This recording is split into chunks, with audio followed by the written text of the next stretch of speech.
અને સુરતમાં તો ફેશન નીકળી છે સફાઈ કથા.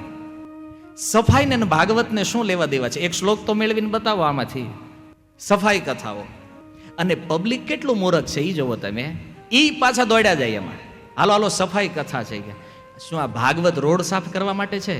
આ ભાગવત રોડની સફાઈ નહીં, તમારા ચિત્તની શુદ્ધિ કરવા માટે છે. અને ચિત્ત શુદ્ધિ જો થઈ ગઈ ને તો પછી બારે તે ગંદકી નહીં રહે ક્યારેય. જે મૂળ બગડેલું છે એને કોઈને સુધારવું નથી. અંતઃકરણ દૂષિત થઈ ગયા છે પાપથી, એ સુધારવામાં રુચિ નથી અને સફાઈ કથાઓ કરવા નીકળ્યા છે. અને એક તો મહામાનવ એવો થયો, કાયદા કથા કરી. બોલો, એને કથાનો એકમાત્ર વિષય ભગવાન કૃષ્ણ છે. આની સિવાય આ કથામાં બીજું કાંઈ નથી. ભાગવતની અંદર 4 જ વસ્તુ છે: ભગવાનનું નામ, ભગવાનનું રૂપ, ભગવાનના ગુણ અને ભગવાનની લીલાઓ.